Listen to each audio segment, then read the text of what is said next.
Incoming is another super week, which means a new episode every single day for a whole week. This will be exclusive to super listeners on Patreon and on Apple Podcast subscription.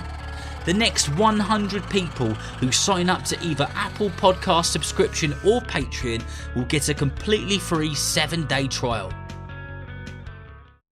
You just realized your business needed to hire someone yesterday. How can you find amazing candidates fast? Easy. Just use Indeed. Stop struggling to get your job post seen on other job sites. With Indeed sponsored jobs, your post jumps to the top of the page for your relevant candidates, so you can reach the people you want faster.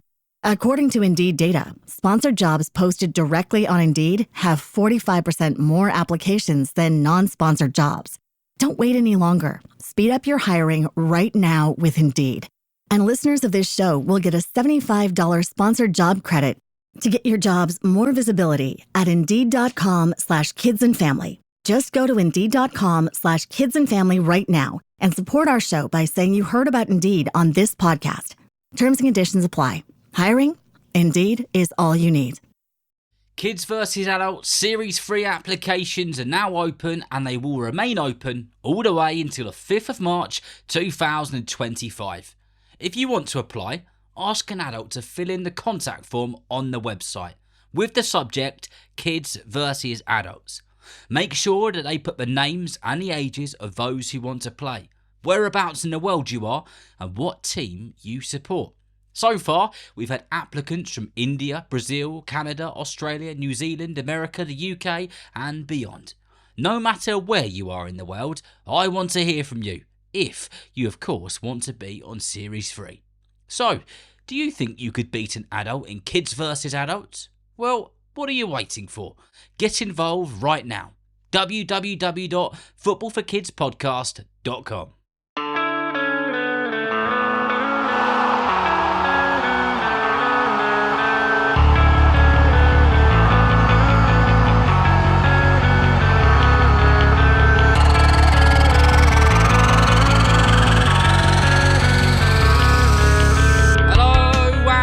Welcome to the Football for Kids podcast with me, Darren Rees.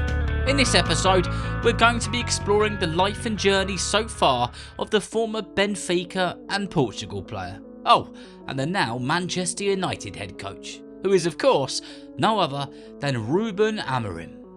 Before we do that, let's do a couple of your shout outs which have come in via Spotify. And if you didn't know, you can reply to each and every episode on Spotify with your own comment. You can get your shout-outs in there, or you can just tell me what you think of the episodes. The first one says, "Hi Darren, my name is Isaac and I support Liverpool. I play for Camelin Celtic. Could you please give a shout-out to my best friends, Luke, Dara, Ethan and Finn?" Well, there you go, Isaac. A huge shout out to you, to all of your friends, your family and everybody you play football with. Thank you so much for being a listener of the Football for Kids podcast, and please do make sure you tell every single person you know about the show. And the last one is from Davin, and it says, "Rafinha is Barca's ultimate legend. I love the pod and I play for Prince William Courage. I hope that you make an episode on Gabriel Jesus. I am an Arsenal fan." Good job from Davin. Well, Davin, a massive shout out to you, and don't you worry, Gabriel Jesus is on my list of episodes which I need to write, which is getting bigger and longer as the days go by. Please do keep your messages, your shout outs and your episode requests coming in, and I will get through them at some point. Right then, let's get into it, shall we? On the current Manchester United head coach, but the former Sporting Lisbon head coach and the former Portugal and Benfica player, Ruben Amorim. Ruben Amorim, as I record this, is the current manager of Manchester United. He's the former manager of Sporting Lisbon. He played for Portuguese giants Benfica, and he's represented his country of Portugal on multiple occasions. But to really know and understand who he is, we need to go all the way back to the very start of his journey. And that started in Lisbon. Ruben was born in Lisbon, Portugal on the 27th of January in 1985, which makes him currently 40 years old. His dad was known locally as the King of the Keys, not because he played the keyboard, organ or piano, but because his job was actually cutting keys for doors and windows for people's homes and their businesses, and his mum was an accountant, which all you need to know is someone who does something with numbers. Ruben spent the early part of his life living in a flat in a neighbourhood not too far out from Lisbon city centre. And by the way, Lisbon is the capital of Portugal. The neighbourhood is known for being a tough place to live, but this would be the place where he would grow up practising his skills and playing games on the streets and in local pitches. Although Ruben played football on the streets and on makeshift pitches close by, it wasn't actually the only sport that he was good at. He was a very promising roller hockey player, with bags of ability and talent as a goalkeeper. One of the local coaches to where Ruben grew up and played both roller hockey and football said that he was obviously talented at both roller hockey and football, but one of the things that really stood out about him as a youngster is how clever he was, but how much of a natural leader he was as well. Ruben's dad was a huge part of his success in football, as he would religiously take Ruben to training and games no matter where they were, what time or what the weather was. The two of them would hop into his dad's transit van, which was logoed up with his dad's key cutting business, and off they would trot to wherever they needed to get to. Eventually, Ruben would be snapped up by Benfica, a team which he supported. They are one of the three most successful clubs in Portuguese football. The other two are FC Porto and Sporting Lisbon, a club that would become a part of Ruben's story a little later on. One of the coaches at Benfica's youth academy, who was watching and observing Ruben play football, shook his head. He shook his head in disbelief and he said these words: "Wow, this kid is a little genius." Now, he didn't say it in English, he said it in Portuguese. But he didn't just say this because he was clearly skillful with a football and he was a complete and utter natural, but he said it because he was clearly so clever in his thinking. Ruben was said to be old before his time, and everyone thought that this youngster had a bright future ahead of him if he could stay on the straight and narrow. However, the story of Ruben playing at Benfica, the club which he supported as a youngster, wouldn't go as smoothly as he or his dad may have hoped it would. And the reason for that is because the club let him go as a youth player, and he would then go on to join another team in Portugal. That team was called Belenenses.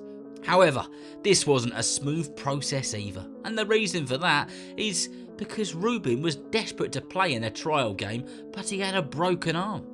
He still played with a broken arm, which, for the record, is something you should never ever do, but he was determined to play football and keep things moving in his football career. Despite the broken arm, Ruben did well and ended up being with the club for quite some time, and even becoming a senior player with the club for several years before moving back to the club which let him go as a youngster, which of course was Benfica.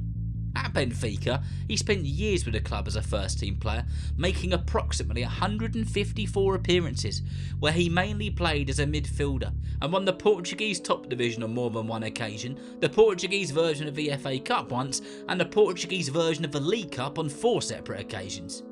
During this period at Benfica, as a senior player, he did spend some time on loan at another Portuguese club, and he actually ended up ending his playing career playing in the Qatar professional leagues. Ruben was a very good player, but the thing which keeps coming up over and over again from the people who have played with him, grown up with him or spent any time with him at all, they've all said the same thing. He stood out as someone who was, one, very clever, but two, was a natural leader. So it was only natural that after playing for his country of Portugal in the first team for 4 years and doing his thing in Portugal that he would try his hand in management. And it all started at a club in Portugal called Casa Pia, where he was in charge for a handful of games. He then took over a club in Portugal called Sporting Braga, both the B team and then the first team, before he was signed up to manage Sporting Lisbon. Ruben had developed a reputation for knowing and understanding football very well, for having a calm and clever approach to winning, but also he got recognised for being one of the best communicators in the game. He had, and always had, a skill when it came to finding the right words and delivering them in the right way. His former teammate, Cristiano Ronaldo, nicknamed him the Poet because he was so good at talking and he did it in such a brilliant way. At the clubs that he had managed previously, he had around a 70 to 75% win rate as manager. Now let me tell you, that is very high. Before Ruben joined the club as manager, Sporting hadn't won the Portuguese top division since 2002, and the club and its fans were desperate to win something. Ruben got the right players into the right places. He changed things around for the better and he communicated things perfectly. And in his 4 seasons with the club, he won them the Premier Division not only once but twice. In his first season he also won the double, and he gave the club more success in his 4 seasons there than they'd had in 2 previous decades, making him one of the most spoken about and wanted managers in European football. Out of the 231 games that he was in charge of Sporting Lisbon, they only lost 33 matches. After 128 games in charge, the Dutchman who was in charge of Manchester United would end up leaving Manchester United. Ruud van Nistelrooy, a Manchester United legend, would be the caretaker for a while, and then the rumours started circulating that this guy from Sporting Lisbon who was doing wonderful things could end up being the United manager. Ruben was the man they were after, and on the 11th of November 2024 he joined the club as head coach and he got to work. I think it's fair to say it's been a tricky start for Ruben so far, but nobody said it was going to be easy. And only time will tell when it comes to his career at United, and the results will speak for themselves. Ruben is only 40 years old, so no matter what happens, if he wants to and his health allows him to, he has a very long time in football left, and I'm sure he'll go on to do some remarkable things. I hope that you've enjoyed listening and learning about the story and journey of Ruben Amorim so far, and I'm sure we'll need to do a part 2 on him in the future, whether he's at Manchester United or he's not. So remember, if you know someone who loves football just as much as you do, then please tell them about Football for Kids. And whether you're playing football soon, watching it on the telly or pitch side, I hope that you enjoy the game. See you next time.